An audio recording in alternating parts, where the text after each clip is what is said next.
भवतु वक्तारम्। ॐ शान्ति शान्ति शान्तिः। ॐ समस्तजनकल्याणे निरतं करुणामयं नमामि चिन्मयं देवं सद्गुरुं ब्रह्मविद्वरं नीलाम्बरश्यामलकोमलाङ्गं सीतासमारोपितवामभागं पाणौ महासायकचारुचापं नमामि रामं रघुवंशनाथम् अतुलितबलधामं भीमशैलावरेहं नन्दवनकृशानं ज्ञानिनामग्रगण्यं सकलगुणनिधानं वानराणामधीशं रघुपतिप्रियवक्त्रं वातरातं नमामि। श्रीराम जय जय राम। श्रीराम जय जय राम। श्रीराम जय राम।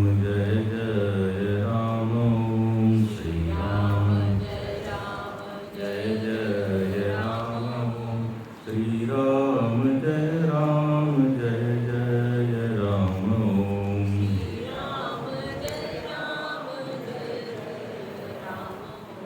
श्रीराम जय राम।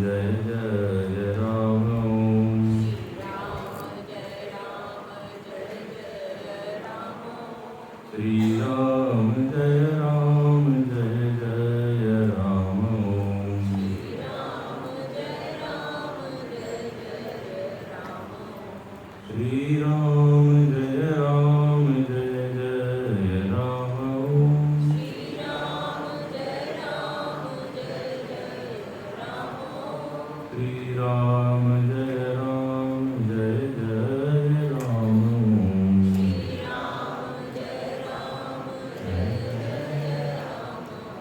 श्रीराम जय राम। श्रीराम जय राम। श्रीराम जय राम।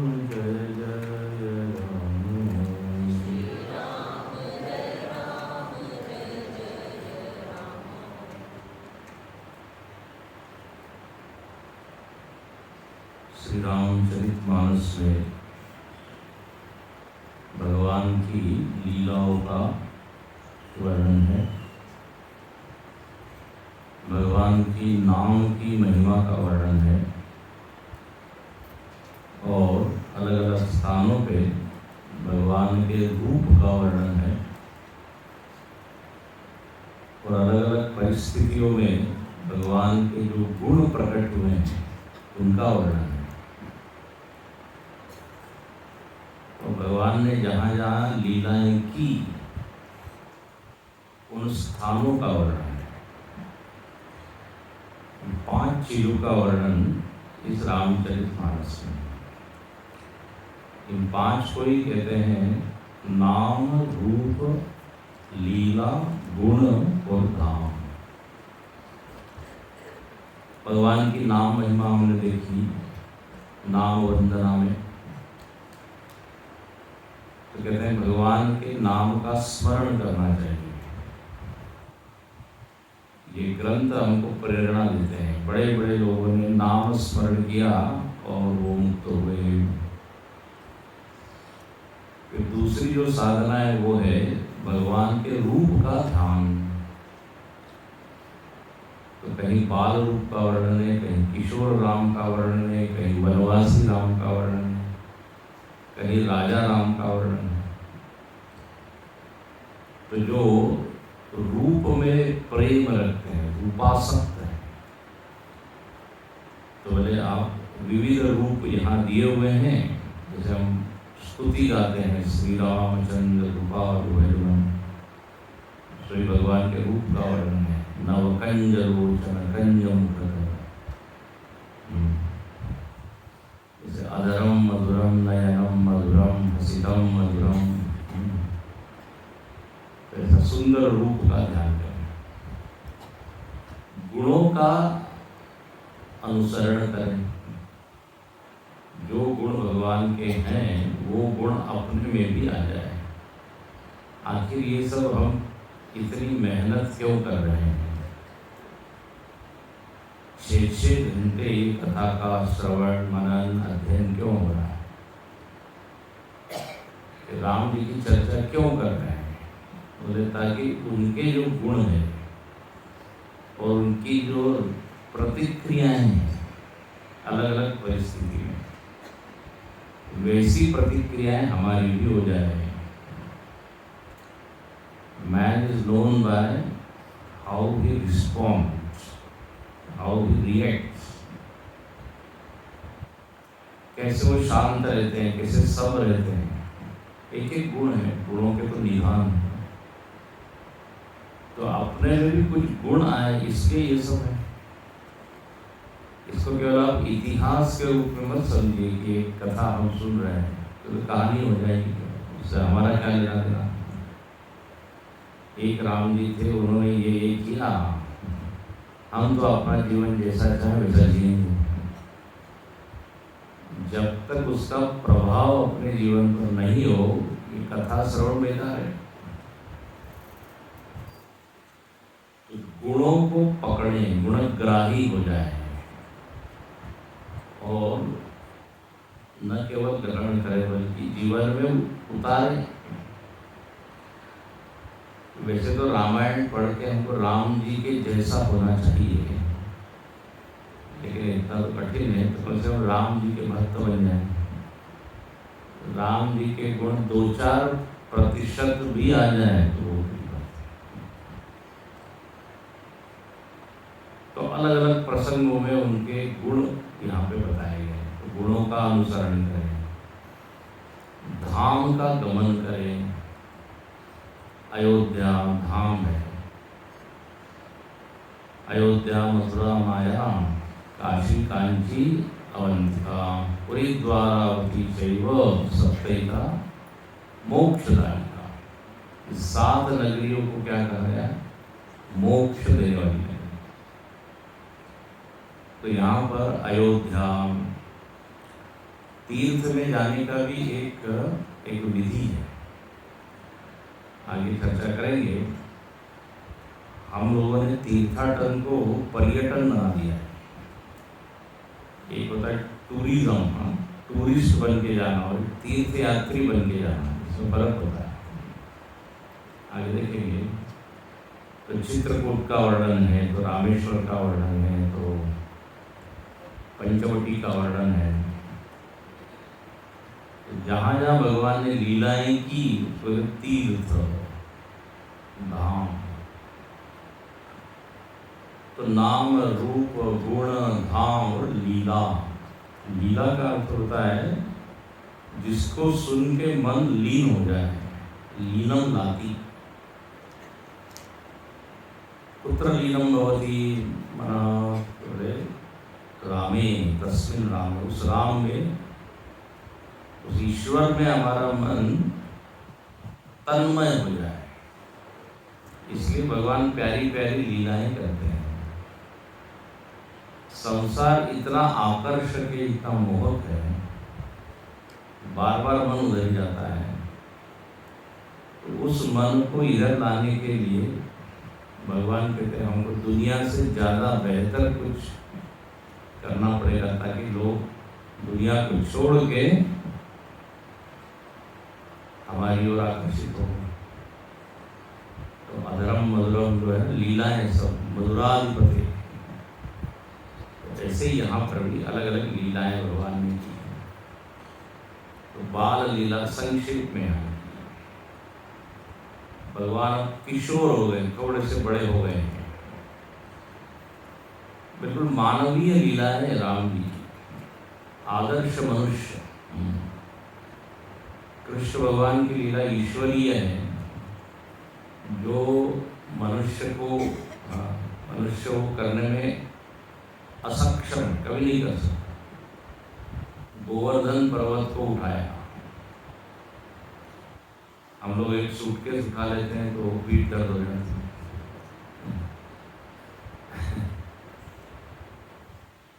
अग्नि का पान किया, गर्म चाय नहीं पी सकते।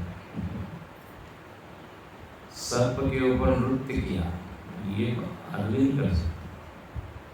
सांप का नाम सुन के 10 किलोमीटर भागता है।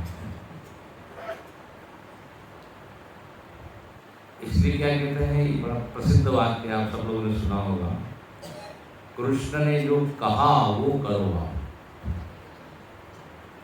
कृष्ण ने क्या कहा तो गीता पढ़ी है, गीता में जो कहा है वो करो, जो उन्होंने किया है वो मत करो।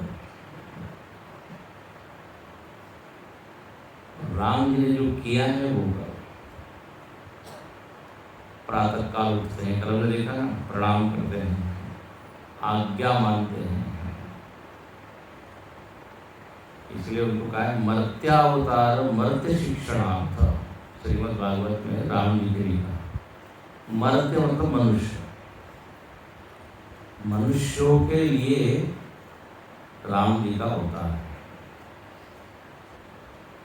मर्यादा पुरुषोत्तम, देखो मर्यादा का एक तो अर्थ होता है सीमा, अनुशासन। महाराज जी ने इसका अर्थ बड़ा अच्छा किया, खंडानंद महाराज ने। मर्यादा शब्द का अर्थ होता है मर्त्यैः आद्रीयते इति मर्यादा। मर्त्यैः मतलब मनुष्य, मनुष्यों के द्वारा जिसका आदर किया जाता है, जिसको सम्मान दिया जाता है, उसको कहते हैं मर्यादा। अब मनुष्य किसको आदर देता है, तो देखिए हम सब अच्छे गुणों को आदर देते हैं, दुर्गुणों का कोई आदर करता नहीं।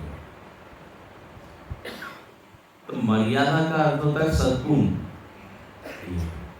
मर्यादा का अर्थ है सद्गुण। वैसे मर्यादा का अर्थ अनुशासन, सीमा, नियम।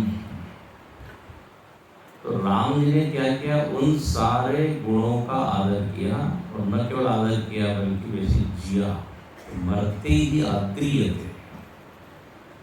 तो पहले कोई सत्य बोल रहा है तो लोग उसका आदर करते, बड़े बड़ा सत्यवादी है। झूठ की कभी भी प्रशंसा होती नहीं। कोई बहुत झूठ बोलता है तो उसको कोई पुरस्कार मिलता नहीं, भले झूठ बोलने में बहुत कुशल है, इसलिए इनको पद्म भूषण से सम्मानित किया जाता है। यह सैनिक युद्ध से बहुत तेजी से भाग गया, इसलिए परमवीर चक्र। जब भी सम्मान होगा समथिंग गुड, अच्छी चीज होगी उसी का। तो मर्यादा पुरुषोत्तम, इन गुणों को धारण करने में वो बड़े ही क्या है, कुशल है, प्रवीण है, आदर्श है। इसलिए राम जी को कहा गया मर्यादा पुरुषोत्तम। अब कहते हैं भगवान किशोर हो गए हैं, तो एक दिन विश्वामित्र महामुनि ज्ञानी बसहि विपिन शुभ आश्रम जानी। 205 के बाद दूसरी चौपाई आप देखें। अगली कथा सुनिए, आगली कथा सुनो मन लाए। कथा मतलब क्या होता है, कथा मतलब कैसे। संस्कृत में शब्द कथम, यथा मतलब जैसे, तथा मतलब वैसे। कथा मतलब क्या, कैसे। कैसे कैसे भगवान जाते हैं, क्या क्या करते हैं, इसका जो वर्णन है कथा। अथ श्री महाभारत कथा। कथा है भगवान। तो कैसे भगवान विश्वामित्र के साथ में कैसे उन्होंने असुरों को मारा, बोले ये सुनिए। तो एक बहुत बड़े मुनि है, महामुनि, जिनका नाम है विश्वामित्र। ज्ञानी है, मुनि है। मुनि का अर्थ है जो मनन करते हैं। वो एक अपने आश्रम में रहते हैं और वहाँ पे क्या करते हैं, तो साधनामय जीवन जीते हैं, जप करते हैं, यज्ञ करते हैं, ध्यान करते हैं, पूजा करते हैं। अपने जीवन में भी एक दिनचर्या होनी चाहिए, सुबह से रात तक समय का विभाजन करना चाहिए।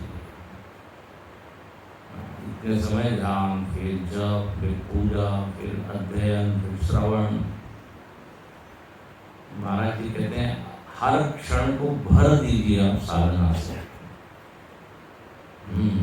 साधना से भर दीजिए। साधना के बहुत प्रकार, बड़े बड़े संतों से मिलने आप जाएं तो बोले अभी वो व्यस्त है, अभी व्यस्त है। लोग कहते इनके बाद क्या काम, कुछ तो काम की नौकरी धंधा तो नहीं, व्यस्त है के नहीं, बोले अभी वो जब कर रहा है, नहीं अभी वो पूजा कर रहा है। यहाँ पर कहते हैं ये सब करते हैं, लेकिन वहाँ पे अनेक राक्षस लोग आके उनकी साधना में विघ्न डालते हैं। देखत यज्ञ निशाचर धावई। राक्षसों का एक नाम क्या है, निशाचर। निशाचर मतलब निशायाम चरती इति निशाचर, जो रात में वो घूमते हैं। अब समझ समझिए कि केवल जंगल में ही रहते, रात में घूमने वाले तो शहर में खूब। तो अब इस विपत्ति के अनुसार तो वो सब इस कैटेगरी में आ जाएंगे। और तो नाइट लाइफ, रात में ही निकलते हैं। शास्त्रों को पढ़े तो रात में निकलने वाले दो ही लोग हैं, तो प्राणी लोग।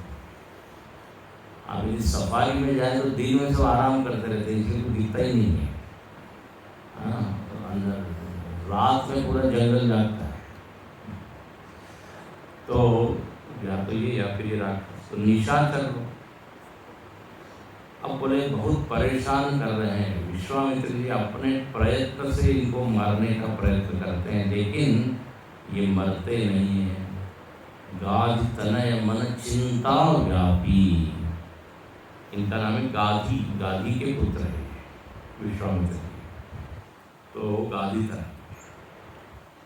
बोले अब ये हमसे तो मरते नहीं हैं, अब भगवान के हाथों से ही ये मरेंगे। हरि बिनु मरई नन्ही जर पापी। तो बोला उन्होंने मन में विचार किया। उनको मालूम है कि भगवान का अवतार हुआ है। भगवान के पास वो चलते हैं और बोले दो काम हो जाएंगे, एक तो भगवान का दर्शन भी हो जाएगा, और यदि उनके पिताश्री मान जाए तो फिर हमारा काम भी बन जाएगा, उनको लेके आ जाएंगे। और बहुविधि करत मनोरथ 206 में, बड़ा मनोरथ करते हुए विश्वामित्र जी चलते हैं। ये मनोरथ शब्द बड़ा अच्छा है। मनोरथ मतलब जब आप किसी प्रिय व्यक्ति से मिलने जाते हैं तो यात्रा में क्या है, अपना मन उन्हीं के बारे में मनन चिंतन करते हैं। वो जब मिलेंगे तो फिर हम ये कहेंगे, जब वो ऐसा कहेंगे तो फिर हम ये कहेंगे, ये चलता है। एक रस लेके जो मनन होता है ना, चिंतन हो गया मनोरथ। वो जो आएंगे तो हम फिर उनको ये गिफ्ट देंगे। अक्रूर जी जब चलते हैं कृष्ण से मिलने तो ऐसे ही मन उनसे रस आका ही नहीं जाता। सुबह से निकले शाम को पहुंचे हैं। मथुरा से वृंदावन पे बहुत ज़्यादा तो दूर है, लेकिन वहीं वहाँ भी बढ़ा मनोरथ करते हैं। कृष्ण से कृष्ण का दर्शन होगा, फिर ऐसा होगा वैसा होगा। बहुविधि करत मनोरथ, जात लगी नहीं बात करी मज्जन। सरयू के निकट आए, सरयू में वहाँ उन्होंने स्नान किया है और फिर दशरथ जी के दरबार में उपस्थित हुए। अब देखिए जो विश्वामित्र जी है, इनके लिए जो संबोधन दिया महामुनि ज्ञानी, ये बहुत बड़े ऋषि हैं। गायत्री मंत्र के दृष्टा है। हर मंत्र का एक एक दृष्टा होता है। गायत्री मंत्र इनके ही चित्त में स्फुरित हुआ, उन्होंने देखा, लिखा नहीं, देखा। तो आपको मालूम होगा, एक होता है मंत्र को देखना और एक होता है मंत्र को लिखना, रचना करना, उसमें फर्क है। जैसे न्यूटन ने जो है गुरुत्वाकर्षण बल देखा, लिखा नहीं या बनाया नहीं। न्यूटन के पहले भी लोग नीचे गिरते थे, हाँ, जो था उसको उन्होंने देखा। उसको बोले 1872 में किसी वैज्ञानिक ने ऑक्सीजन की खोज की, तो एक व्यक्ति ने कहा अच्छा हुआ भाई उसके बाद में पैदा हुए, नहीं तो पहले होते तो मर ही जाते। अरे बाबा, उसके पहले भी लोग जी रहे थे, but they did not know. तो नोइंग एंड क्रिएटिंग, इसमें फर्क है। जानना और बनाना, नियम बनाए नहीं जाते, बने हुए हैं, वैज्ञानिक लोग उसको खोज लेते हैं, उसको डिस्कवरी कहते हैं। खोजना मतलब क्या, जो पहले से ही है उसको प्राप्त कर लेना। भाई हम वस्तु खोजते हैं, हम मोबाइल खोज रहे हैं, तो क्या बनाते हैं आप? दिख नहीं रहा है। तो ये ज्ञान और ये मंत्र कहते हैं इस ब्रह्मांड में व्याप्त है, जिसका मन ट्यून हो गया, मन बहुत सात्विक हो गया, सूक्ष्म हो गया, वो उन मंत्रों को कैच कर लेते हैं। जैसे रेडियो और टीवी वेव्स को कैच कर लेते हैं, तरंग। उस उपकरण में ये सामर्थ्य होती है उन तरंगों को पकड़ने की। केवल कोई एक बॉक्स रख दिया जाए उससे कुछ आवाज नहीं आएगा, क्योंकि उसमें योग्यता ही नहीं है। तो विश्वामित्र जी ऐसे मंत्र रचना, और यही एक ऐसे ऋषि हुए जिन्होंने एक ही शरीर में, पहले क्षत्रिय थे वो ब्राह्मण बन गए, मतलब क्षत्रियोचित गुण उनमें थे, उन्होंने अपनी साधना से ब्राह्मणोचित गुण डेवलप, इसलिए वो राजर्षि से ब्रह्मर्षि हुए। कथा आती है वशिष्ठ ऋषि ब्रह्म ऋषि।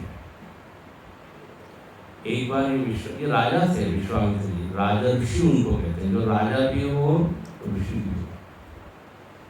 एक बार वो जंगल में गए पूरी सेना के साथ, उनको भूख प्यास लगी है, तो वशिष्ठ जी का आश्रम है, वहां पर वो सब रुके हैं। वशिष्ठ जी ने उनका स्वागत किया, और इतने सारे सैनिक, सबको भूख लगी है, प्यास लगी है, तो सबकी व्यवस्था की है वशिष्ठ जी, खाने पीने का पदार्थ जो जो चाहिए था, रहने की सुविधा। विश्वामित्री को आश्चर्य हुआ, ये जंगल में रहने वाला ऋषि, इसके पास ये सब कैसे आए? तो मालूम पड़ा उनके पास एक कामधेनु नंदिनी गाय थी, उसके मदद से, कृपा से वो जो चाहे उनको मिल जाता था। और विश्वामित्री की नजर उस पर पड़ गई, बोले ये गाय तो हमारे पास होना चाहिए, राजा के पास। अब वो थोड़ा हट करने लगे, छीनने लगे, तो उसी गाय में से अनेक सैनिक पैदा हुए, उन्होंने इनको मार लगाया विश्वामित्र जी की। अरे बोले वशिष्ठ जी के पास से गाय कैसे आई? बोले ये ब्रह्म ऋषि है, इसलिए इनके पास ये गाय है। मुझको भी ब्रह्म ऋषि बनना पड़ेगा। ये बड़ा प्रसिद्ध वाक्य है, उसमें वो कहते हैं धिक बलम क्षत्रिय बलम। बोले क्षत्रिय का बल के धिक्कार है, कुछ नहीं कर पाए हम। ब्रह्म तेजो बलम बलम, ब्राह्मण का जो बल है, ब्रह्मर्षि का जो बल है, वो कहीं जाता है, तो उनको ब्रह्मर्षि बने। तो कंपटीशन, स्पर्धा के चलते विश्वामित्र जी ने तपस्या की। अब बहुत लंबी थोड़ी कथा है, वाल्मीकि रामायण को बहुत ही विस्तार से कथा है। फिर वशिष्ठ जी ने उनको ब्रह्मर्षि करके पुकारा, तो उनको बड़ा अच्छा लगा। वशिष्ठ जी के मन में कोई ईर्ष्या या स्पर्धा नहीं थी, क्योंकि विश्वामित्र जी को बड़ा लगता था विश्वामित्र जी ने वो ब्रह्मर्षि पद को प्राप्त किया, ऐसा वो कथा आती है। तो ऐसे ये विश्वामित्र जी, इन्होंने त्रिशंकु राजा के लिए स्वर्ग भी बना दिया, कथा आती है। एक स्वर्ग बनाया, सृष्टि बना, इतना देखिए, इतनी उनके पास सिद्धियां। अब ऐसे विश्वामित्र, अच्छा विश्वामित्र का अर्थ होता है विश्व के जो मित्र है, जैसे संधि करोगे तो अब विश्वामित्र ऐसा निकलेगा, लेकिन संस्कृत के व्याकरण के जो आचार्य उन्होंने कहा कि ये इसको विश्व प्लस अमित्र ऐसा नहीं करोगे, विश्व के मित्र, एक विशेष नियम के तहत विश्वामित्र ऐसा हो गया। अब ऐसा पुस्तक पुस्तकालय तो कैसे संधि करोगे, पुस्तक धन आलय, पुस्तक और लय ऐसा तो नहीं करो, लेकिन यहाँ पे ऐसा करना पड़ेगा, विश्व मित्र, विश्व के जो मित्र। बताइए, जिन्होंने इतना बड़ा मंत्र दिया, गायत्री मंत्र, जो कि सारे लोगों का कल्याण करने वाला है, तो मित्रवती है। अब ऐसे विश्वामित्र ऋषि भगवान के पास आते, ये भी असुरों को मार नहीं पाए। इसका एक बहुत बड़ा अर्थ ये है कि हमारे पास चाहे कितनी सिद्धियां क्यों ना हो, बल क्यों न हो, अपने भीतर की जो आसुरी वृत्तियां हैं, बिना भगवत भक्ति के, बिना भगवान की कृपा के मरती नहीं है। विश्वामित्र जी सद्गुणों के प्रतीक है, सिद्धियों के प्रतीक है, टैलेंट के प्रतीक है, प्रतिभा है, बहुत बड़ी बड़ी प्रतिभा, लेकिन वो भी आज असहाय है। हाँ, वो भी कहते हैं हरि बिनु मरई न निश्चय। तो एक तो बाहर के असुर, दूसरे भीतर के। अब अर्जुन भी इतना बड़ा धनुर्धारी, लेकिन वो मोह को मार नहीं पाया, ध्यान से सुनना, भ्रम को मार नहीं पाया। गुरुदेव कहते हैं, is a man of action, man of achievement, बहुत बड़ी बड़ी उपलब्धियां हासिल की बाह्य जगत में, लेकिन अंतर जगत की जो कमियां हैं, उसको यदि दूर करना है तो भगवान की शरण में जाना ही पड़ेगा, शरणागति ही, ये इससे संकेत। अब कहते हैं ये चले हैं और मुनि आगमन सुना जब राजा, 206, उनको जब ये खबर लगी कि विश्वामित्र जी आए, एकदम दौड़े हैं दशरथ अपने सारे समाज को लेकर, और एकदम दंडवत किया है, करी दंडवत मुनि सन्ना, और अपने आसन पर बैठा है। ये देखिए भारतीय संस्कृति है, हिंदू संस्कृति है, जहाँ राजा जो है एक ऋषि को इतना सम्मान देता है, कुछ चरणों में बैठता है और अपने आसन पे ऋषि को बैठाता है।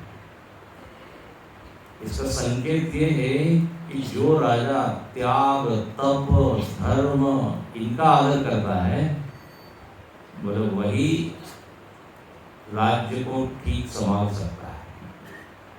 दशरथ जी किसके प्रतीक है? शूरवीरता के, बल के, और विश्वामित्र जी त्याग, तपस्या, धर्म, सद्गुण, तो इनके शरण में रहना चाहिए। ये नहीं राजा लोग ऋषि मुनियों को जा बैठे हम राजा, इसके अधीन कौन होना चाहिए? आप देखते हैं प्राचीन काल में हर राज दरबार में कौन होते थे? गुरु होते थे, राजगुरु, और उनकी सलाह से राजा जो है वो शासन करता था। चंद्रगुप्त इतना बड़ा राजा हुआ क्योंकि चाणक्य था उसमें, चाणक्य कुटिया में रहना है, लेकिन बुद्धि के मामले में वो, तो राजा को विनम्र होना चाहिए इसे। अब आजकल दृश्य एकदम बदल गया है। नेता लोग समझते ही नहीं साधु संतों। तो यहाँ देखिए,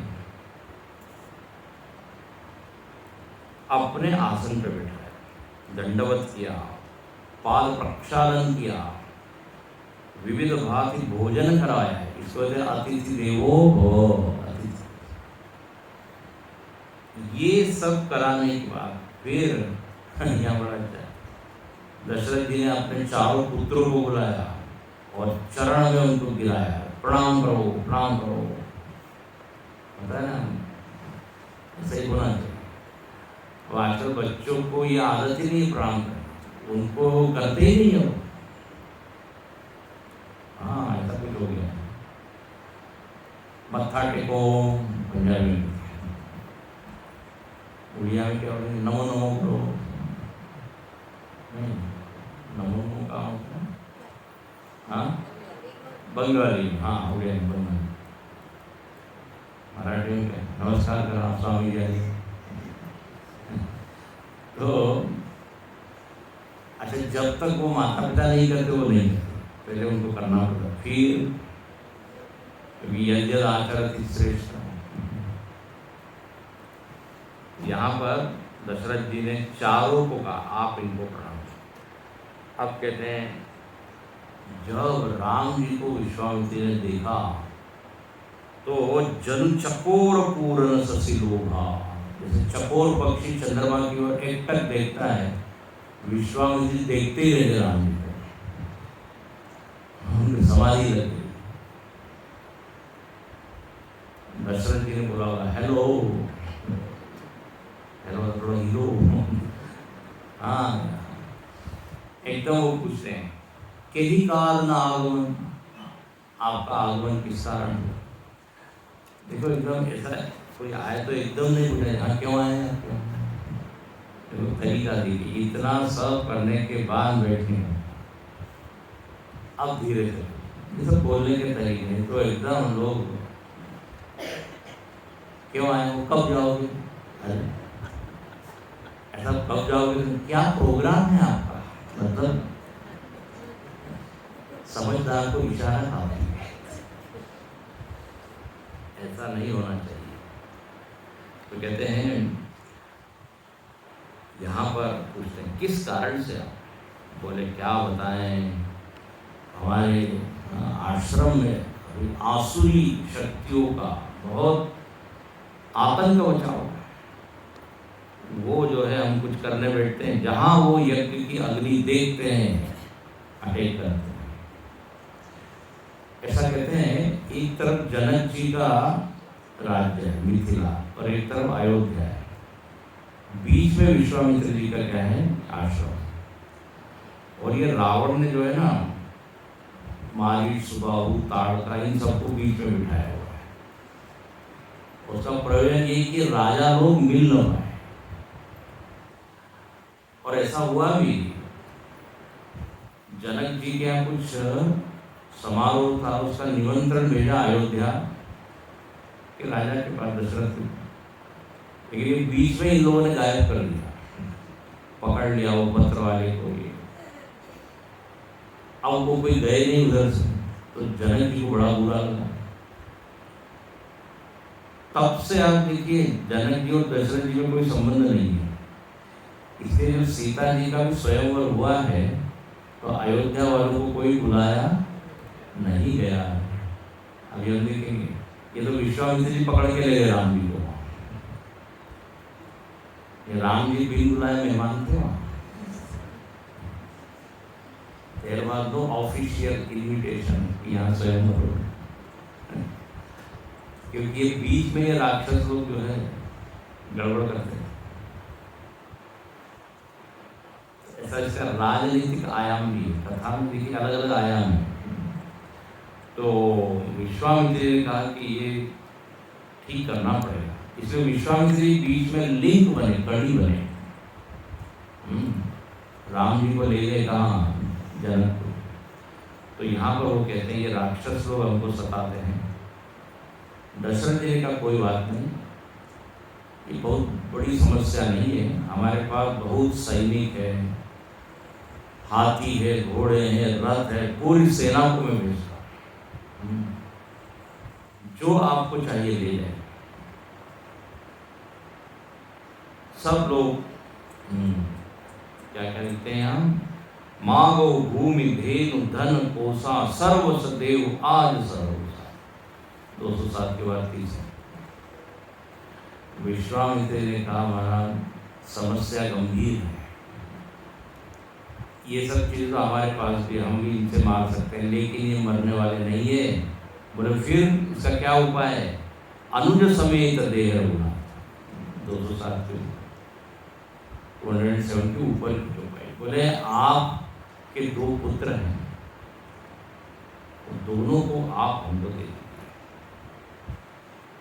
हाँ, दशरथ जी ने जब ये सुना तो उनके चेहरे का रंग ही उड़ गया। अभी तक जो इतना उत्साह और आनंद और प्रसन्नता एकदम जैसे कोई फूल मुरझा जाता है, एकदम मुंह उनका लिखते हैं अति अप्रिय वाणी। वाणी एकदम अप्रिय थी। बोले महाराज जी आप मांग रहे हैं ये तो ये ठीक नहीं, आप इसके अलावा जो कुछ चीज ले लीजिए। बोले चौथे पल में हमको ये मिले। चौथे पल मतलब 4th से काफी वृद्ध हो गए तब पुत्र के रूप में।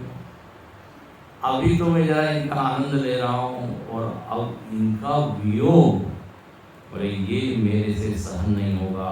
एकदम जैसे शॉक लगा, हृदय कंप, मुख दुखी कुमला और कहने लगे ये तो हमसे नहीं होगा। ये पंक्ति बहुत प्रसिद्ध है।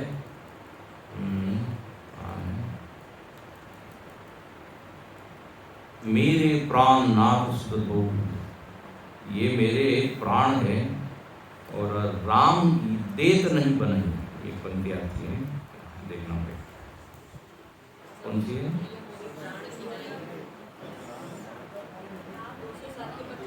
207 का 14। देव प्राण से प्रिय 5। सब सुत प्रिय मुई प्राण के नहीं, राम देत नहीं। हाँ, तो मेरे प्राण है, इनको देना मतलब मर जाना।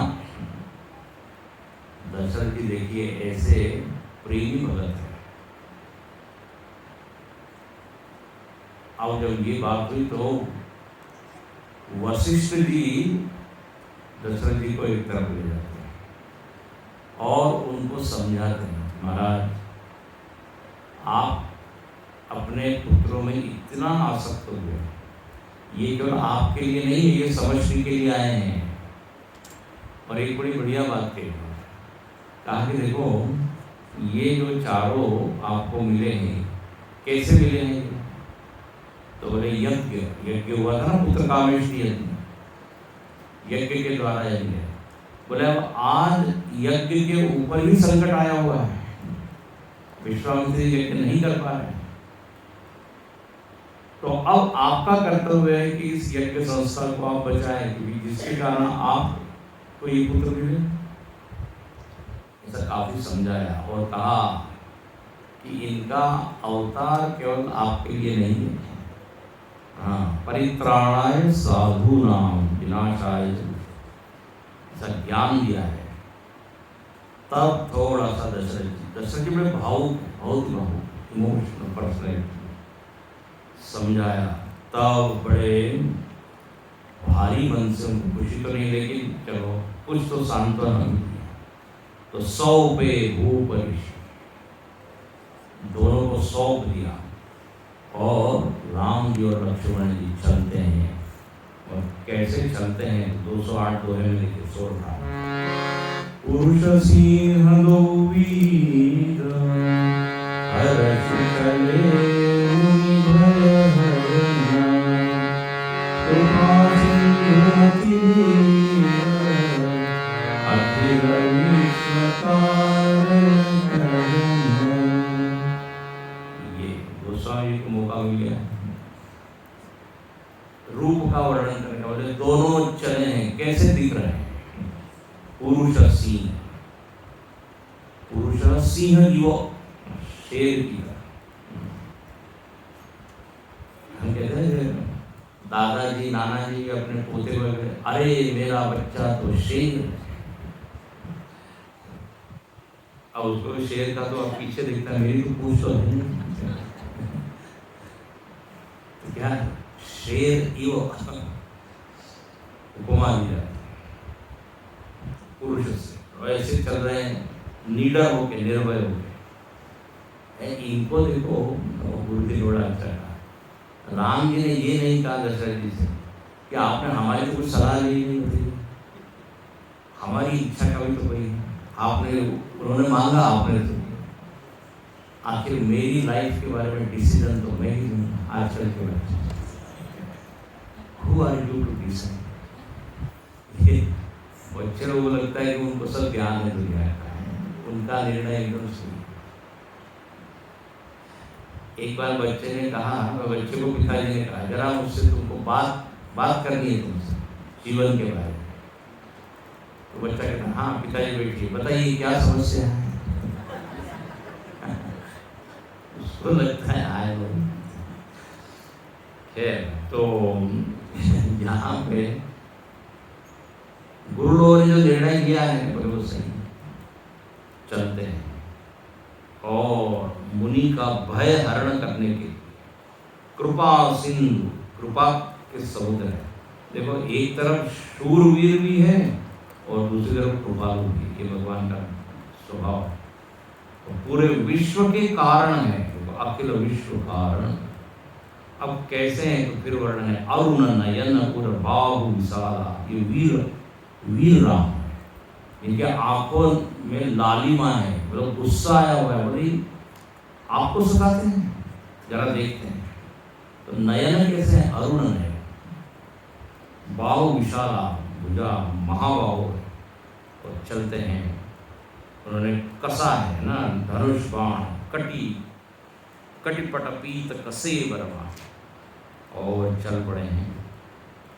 और यहाँ गोस्वामी ने बहुत जल्दी पहुंचा दिया जंगल में, ज़्यादा देर नहीं, एकदम पहुंच गए वन में। अब अयोध्या से चले में टाइम तो लगा हुआ, लेकिन चले जात मुनि दीन दिखाई, सुनी ताड़ का क्रोध करिया। जा रहे थे अचानक एक भयंकर राक्षसी आई, उसका नाम क्या है? ताड़का, तो त्राटिका भी है ताड़का। एकदम वो आई है, भगवान ने जो है एक बाण चलाया है और उसी से उसका प्राण हरण कर लिया और अपना पद दे दिया, निज पद दीना। उसके बाद आगे चलते हैं। फिर विश्वामित्र जी ने उनको बला अति बला ऐसी विद्या दी है, ऐसी विद्या दी है जिसके द्वारा उनको भूख प्यास न लगे। हाँ, बहुत सारे अस्त्र शस्त्र भी दिए विश्वामित्र जी ने राम जी को, सब और भूख प्यास मिल जाए, इसलिए क्या ना, जाते लागन चुदा पिपासा, ऐसी विद्या दी उनको। क्योंकि अब इतना बड़ा काम करना है, भूख प्यास में मन अटका रहेगा तो राक्षसों को मारेंगे। ऐसी उनके सिद्धियां होते उन्होंने बोली। और आयु सर्व समर्पिके प्रभु निज आश्रम आनी, भगवान को आश्रम में लाया और कंद मूल फल इत्यादि दिए हैं। और कहते हैं भगवान विश्रांति से, अब प्रातः काल से आप अपना यज्ञ याग साधना जो भी आप करना चाहते हैं, हम आपकी क्या करेंगे? रक्षा करेंगे, चौकीदार। और हुआ ऐसा ही, देखिए यहाँ वर्णन है।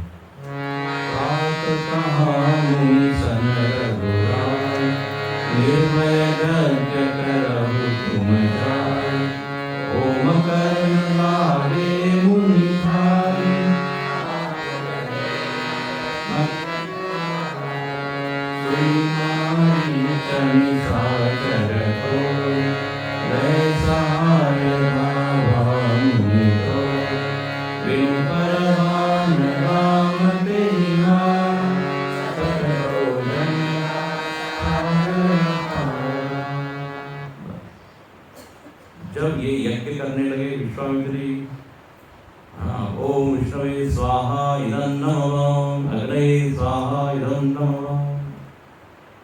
तो जंगल में ध्वनि, वो जो मंत्र ध्वनि पहुंची, राक्षस लोग तैयार हो गए, बोले चलो अपना काम शुरू करते हैं। ऋषि जब अपना काम शुरू कर रहे हैं तो हमको भी अपना काम करना चाहिए। और आके आक्रमण करते हैं। कौन आए हैं? तो बोले मारीच और सुबाहु। ये आए। जब मारीच आया है तो भगवान ने एक बाण मारा है उसको, और कहते हैं उसको मारा नहीं, उसको उठा के फेंक दिया। कहाँ? तो 100 योजन समुद्र के किनारे मारीच। कैसा बाण मारा? बिना फर के। फर मतलब होता है जो टोक, उसका जो लोहे का, जिसके कारण मरता है।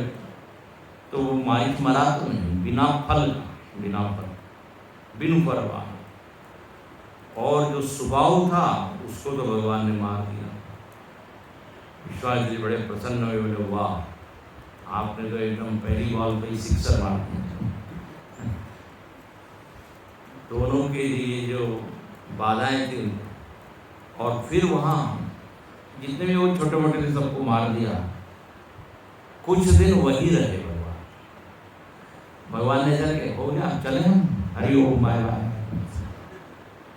अब जब गुरु आज्ञा देंगे तब हमने कच्छुक दिवस रहे रघुनाथ, और वहाँ कथा होती रही, भक्ति, ज्ञान, वैराग्य। और विश्वामित्र जी कहते हैं अभी एक और आपको काम करना है। बोले एक धनुष यज्ञ होने वाला है, वहां चलना है। धनुष यज्ञ, ये कहाँ हो रहा है? बोले ले चलेंगे आपको, सरप्राइज सरप्राइज। भगवान ने कहा ठीक है। अब देखो यहाँ पे ये जो 3 लोग हैं, ताड़का, मारीच और सुबाहु, इन तीनों को मारा है भगवान ने। ये 3 कौन है? तो तुलसीदास जी नाम रामायण के प्रसंग में इन तीनों का आध्यात्मिक अर्थ बताते हैं। भगवान ने देखिए बाहर तो इनको मार दिया, लेकिन अपने भीतर ये बैठे हुए हैं। बहुत अच्छा इसका विश्लेषण है। ये जो ताड़का है ना, ये है दुराशा। इसको गोस्वामी कहते हैं दुराशा, झूठी आशा। झूठी आशा को मारना पड़ेगा, तभी जीवन में आनंद आएगा, सुख मिलेगा। झूठी आशा मतलब क्या? जो चीज जहां नहीं है उसकी अपेक्षा करना। पानी का मंथन करके कोई चाह रहा है कि इसमें से मक्खन निकल जाए, तो ये क्या होगा? दुराशा। जगत की चीजें प्राप्त करके वो चाहे कि हमको नित्य सुख मिल जाए, ये क्या है? दुराशा। बहुत जगह हमारी गलत गलत आशा लगी होती है। जब वो आशा पूरी नहीं होती फिर निराश होते हैं, फिर भगवान को दोष देते हैं, किसको दोष देते हैं? अरे बोले आपने गलत जगह ही अपेक्षा। तो जो कल में कह रहा था रॉन्ग नंबर डायल करना, तो दुराशा है। आशा एक राम जी से, दूसरी आशा छोड़, नाता एक राम जी से, दूसरा नाता। देखिए आशा अपने आप में बुरी नहीं है। आशा क्या है? दूर लगा हुआ है ना, देखिए सही जगह आशा। भगवान से हम आशा लगाएं कि भगवान हमको सुख देंगे, कृपा करेंगे, फिर सही है, वो देते हैं। भगवान का ध्यान जप करने से शांति मिलेगी, तो सही है। तो भगवान क्या करते हैं? उस दुराशा को सही जगह लगाते हैं। इसलिए लिखा ना निज पद।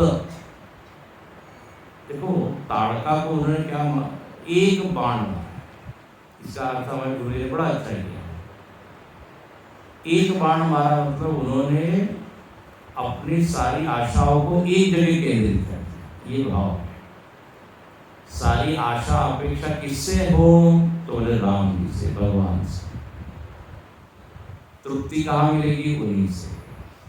प्रगति कब होगी? उनसे जुड़ेगी। ये गोस्वामी जी ने एक भजन लिखा है, यह विनती रघुवीर गोसाई।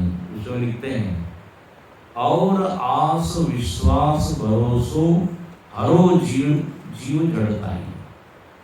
बोले भगवान मेरी मूर्खता का भरण कीजिए। मेरी क्या मूर्खता है। खुद कहते हैं, बोले जहां आशा नहीं करनी चाहिए वहां आशा करता है, जिस पे भरोसा नहीं करना चाहिए उस पर भरोसा करता है। लोग क्या कहते हैं, जब सारे भरोसे टूट जाते हैं फिर कहते हैं अब भगवान का ही भरोसा। अरे भाई, आपने ऐसे चीजों पे ही किया है जो टूटने वाले। हाँ, ये दुराशा है। अच्छी भगवान से आशा हो तो बोले बस तब आपने आशा को सही जगह लगाया। निज पद दी, भगवान ने अपना पद दिया, मतलब कहना ये चाह रहे हैं आप उस आशा को हमसे जोड़िए। तो देखो, इसके ऊपर इन प्रसंगों के ऊपर 3-3 दिन प्रवचन होते हैं, इनको संकेत कर रहे हैं। फिर यहाँ पे लिखा कि जो मारीच है ना, मारीच को बिना फर के बाण से मारा, उसको मारा नहीं है, मृत नहीं हुआ है। इसका एक कारण ये है कि भगवान को मालूम है अभी इसकी आगे भूमिका और है, अभी इसका रोल बचा हुआ है। ये मारीच क्या बनेगा? हाँ, अभी थोड़ी देर के लिए नाटक में से बाहर कर दिया, फिर आएगा वो। तो देखो, ये मारीच किसका प्रतीक है? तो गोस्वामी खुद कहते हैं ये मारीच दोष का प्रतीक है, दोष।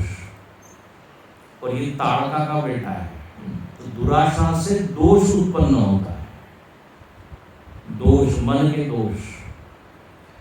आपने जहां गलत ये धारणा बना ली, जो धारणा में गलती हो गई कि धन में सुख है, उदाहरण दे रहा हूं, ये हमने धारणा बना ली, ये गलत आशा है, तो दोष क्या आएगा? ये न केन प्रकारेण आप धन को प्राप्त करना चाहिए। ध्यान से सुनना। फिर नियम, कानून, मर्यादा उसको देखेंगे नहीं। लोभवश जो है आप किसी भी तरह से किसी को डरा के, धमका के, तो उसे दोष आ गए कि नहीं? उसके मूल में क्या है? धन में सुख है, ये आशा। तो धन की प्राप्ति के लिए कुछ भी करने के लिए तैयार है, तो मन के सारे विकार आ जाएंगे, उसमें क्रोध भी आएगा, फिर लोभ भी आएगा, ये मन के दोष है। अच्छा, ये क्या बहुत बढ़िया बात है। तो बोले दोष को तो मार देना चाहिए, ये मारीच को मार देना चाहिए था, मारा नहीं है। बहुत ही सुंदर अर्थ किया।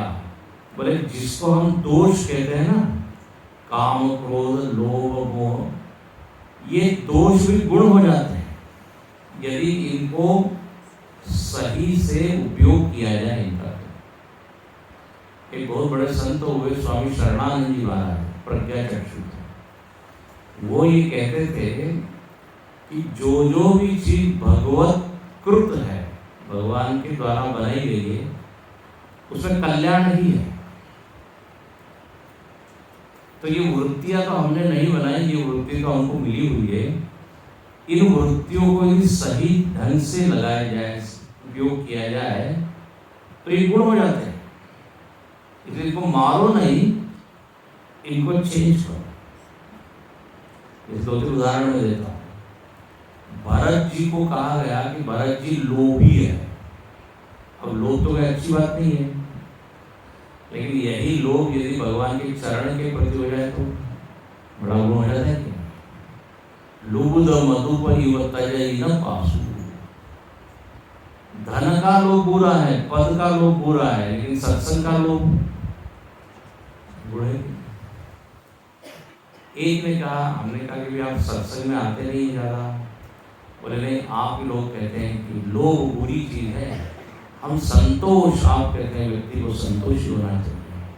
तो वर्ष में 10 मिनट सत्संग कर लेते हैं और उससे ही हमको क्या मिलता है? सब पैसे के मामले में नहीं, वो तो 18 घंटे उसी के पीछे पड़े रहते हैं। तो लोभ का विषय क्या है? कामना का विषय यदि भगवान हो जाए तो वही मुमुक्षा हो जाती है। हाँ, कामना तो इच्छा, मोक्षो में भूयात् इति इच्छा, मोक्षा। तो इच्छा अपने आप में गलत नहीं है, बुरी चीज नहीं है, बट अगेन किसकी इच्छा? समझ रहे हो?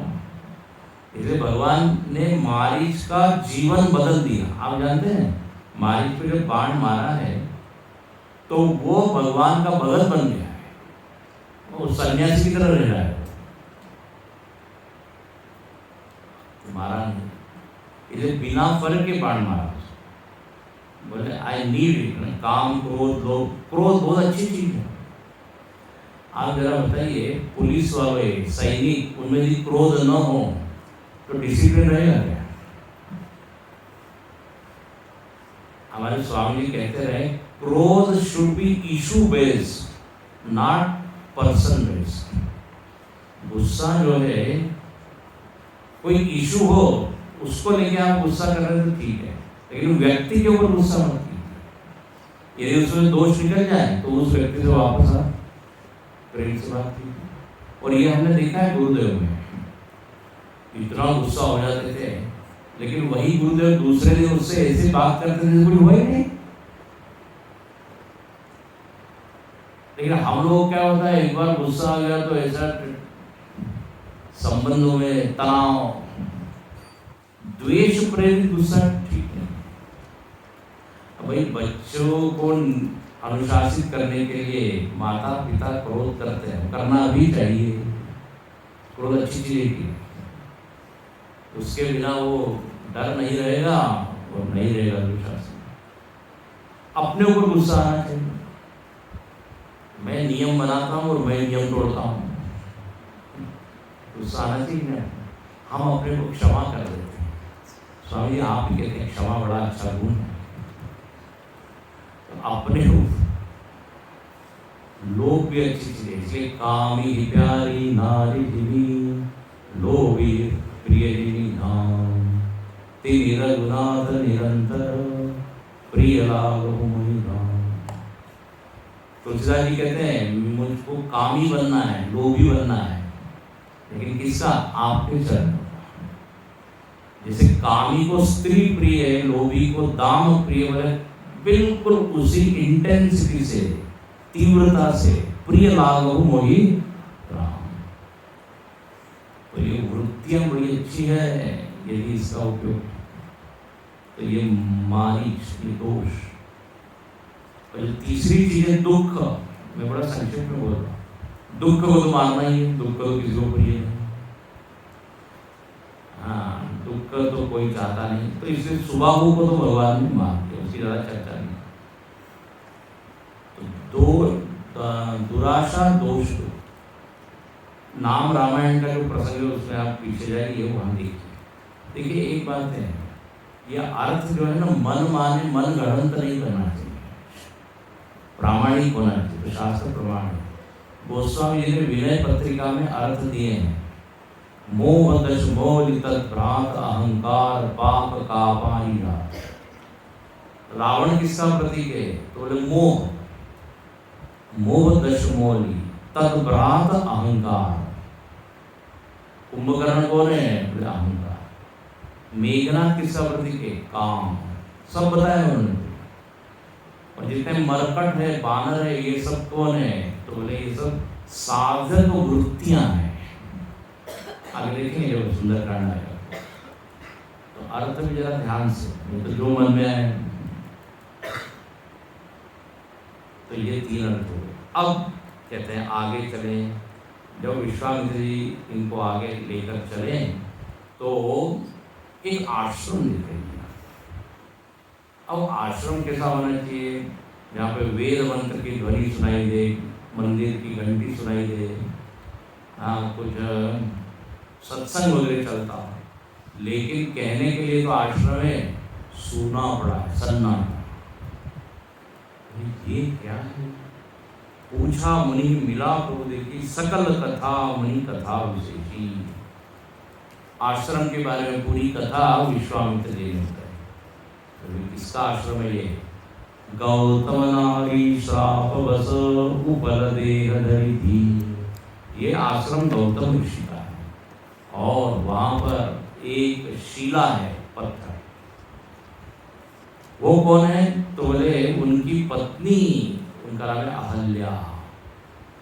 उनको श्राप दिया गौतम ऋषि ने, जड़वत हो जाओ, पत्थर हो जाओ, उपल उपल के बस बोले उपल देह धारण करके वो वहां बस पड़ी।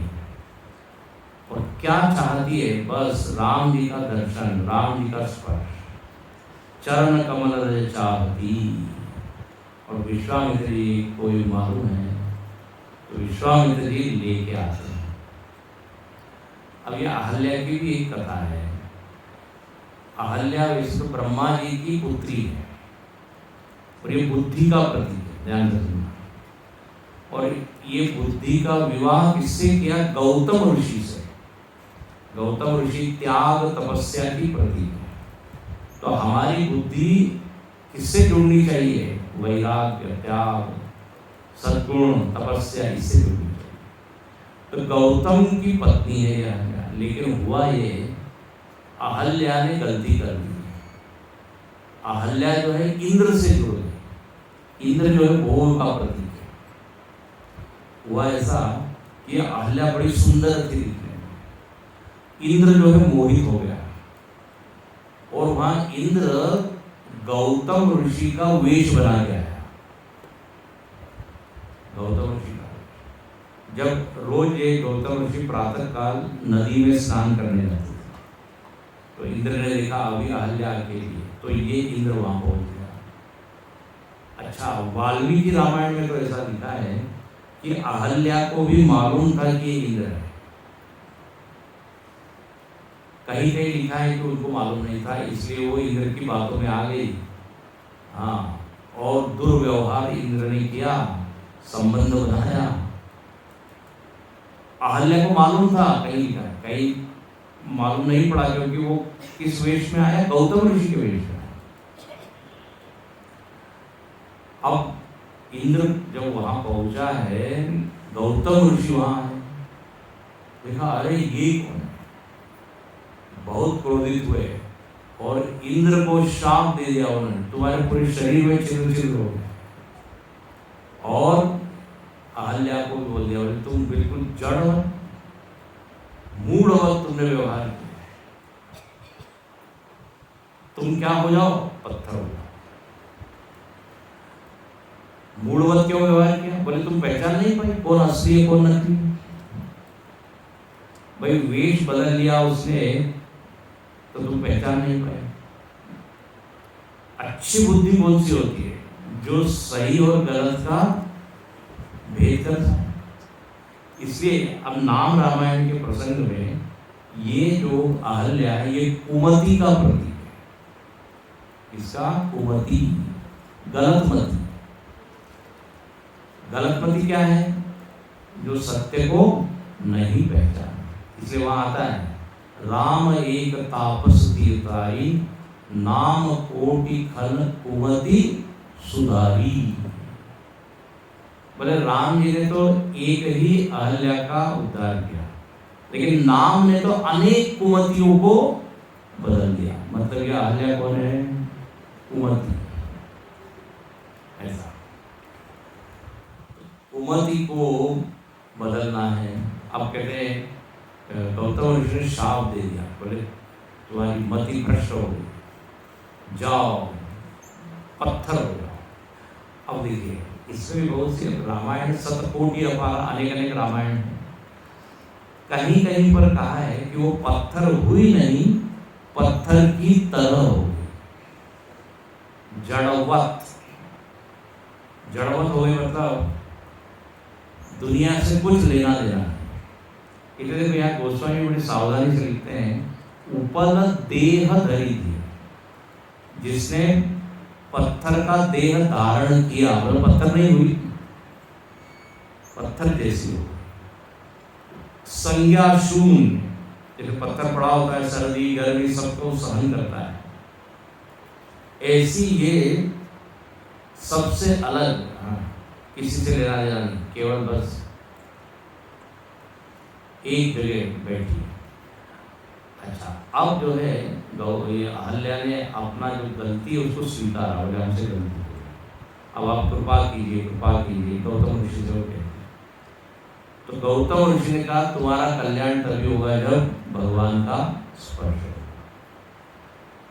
जब उनको ये इसको कहते हैं अनुग्रह, शाप के बाद क्या अनुग्रह, अच्छा बोले भगवान का स्पर्श, बोले बस, तो वो भगवान की प्राप्ति के लिए तप कर रही है। इसलिए लिखते हैं धीर धारण करके, आगे आता है धैर्य धारण करके वो भगवान का ध्यान कर रही है, जप कर रही है, आवाहन कर रही है। आप यदि देखें जो तपस्वी व्यक्ति होता है वो बिल्कुल पत्थर की तरह एक जगह बैठा रहता है, तो ये दीर्घ काल तक क्या करती रही, तप करती, और एक ही इच्छा है केवल भगवान का स्पर्श मिले। तो ये तपस्वी है। आप कहते हैं विश्वामित्र जी जानते हैं, तो इसलिए उनको ले गया है, और भगवान से वो क्या कहते हैं, इनको आप जरा स्पर्श।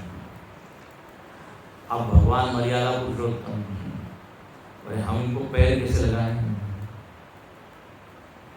तो कहीं कहीं ऐसा कहा कि भगवान ने अपना चरण उस शिला को टच नहीं किया, तो ऊपर रखा और हवा चलने लगी। हवा से क्या हुआ, भगवान के चरण के कुछ धूल जो है, धूल कण वो शिला के ऊपर गिर गए, स्पर्श मिल गया।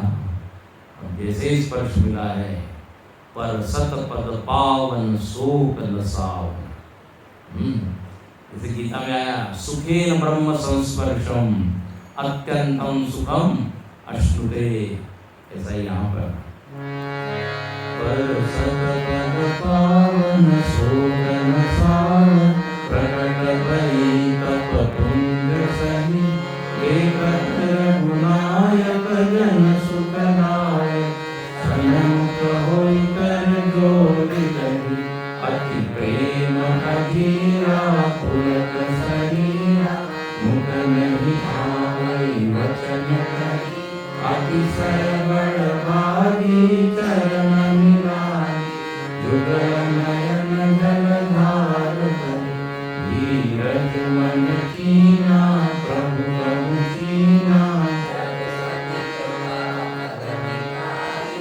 अति निर्मल वाणी स्तुति ठान, ज्ञान गम्य जय रघुराई, मैं नारी अपावन प्रभु जग पावन, रावण युजन सुखदाई, राजीव त्रिलोचन भव भय मोचन, पाहि पाहि शरण आई, मुनि शाप जो दीना, अति भय कीना, परम अनुग्रह मैं नाना, एकौ भरि लोचन हरि भव मोचन, इहरि लाभ शंकर जाना, प्रभु मोरी मैं मति तोरी, नागन नागौ वरदाना, पद कमल परागा रस अनुरागा, मम मन मधुप करे पाना, तेरी पद सुर सरिता परम पुनीना, प्रकट भई शिव शीस धरि, सोई पद पंकज तेरी पूजत अगमा, सिर धरे तेरी बाती सितारी, गौतम नारी बार बार आई चरण हरि, जो अति मन भावा सो वर पावा, जय पति लोक आनंद भरी। पर सतत पद पावन, जैसे स्पर्श हुआ है उनका शोक पूरा होगा। और देखो यहाँ क्या लिखते हैं, प्रकट हो गई कैसी, तप पुंज, तपस्या में वो लीन थी, तो चमकती हुई तपोमयी आल्या वहां प्रकट हुई। इतने दिन का ध्यान जप सार्थक हुआ, और भगवान के सामने हाथ जोड़ के प्रेम अधीरा, मुख वचन नहीं हुआ, अष्ट सात्विक भाव उनमें प्रकट हो गए, गला अवरुद्ध हो गया, और बार बार जो है प्रणाम करती है और कहती है कि आपने बड़ी कृपा की, मैं तो अपावन, आपने मुझको पवित्र कर दिया। और यहाँ तीसरी जो चंद्र का भाग है, ये लाइन बड़ी प्रसिद्ध है, मुनि श्राप जो दीना अति बलती, ये हम लोग के लिए है। कभी कभी संकट आते हैं, कभी कभी कष्ट आते हैं, लेकिन उसी में से कुछ भी अच्छा निकल आता है। अब श्राप के कारण देखिए भगवान का दर्शन स्पर्श ये सब मिला, तो कहते अच्छा हुआ मुनि ने मुझको श्राप दिया, उसके कारण से क्या हुआ, आपका दर्शन परम अनुग्रह में माना और देखो भरी लोचन हरि भव मोचन, यही लाभ शंकर जाना। शिव जी आपकी भक्ति करते हैं, शिव जी आपके लाभ को जानते हैं, वो लाभ मुझको हुआ है और मैं बार बार प्रणाम करती हूँ, मुझको आप भक्ति दीजिए। भगवान जो है वो कृपा करते हैं और कहते हैं आनंदित होकर अपने पति के लोक में वो गई, वापस गौतम ऋषि से उनका मिलन हुआ। इस तरह ये अहल्या उद्धार का छोटा सा प्रसंग है, इसके ऊपर भी खूब चिंतन किया जा सकता है। तो तुलसीदास जी इस प्रसंग को देखकर कहते हैं कि अरे षठ मन, अपने मन को कहते हैं, भगवान का देखो इतना कृपालु स्वभाव है, इसको जरा तू देख कर दुनिया का जंजाल छोड़कर भजन कर, केवल भोजन मत कर, लेकिन अभी तो भोजन कर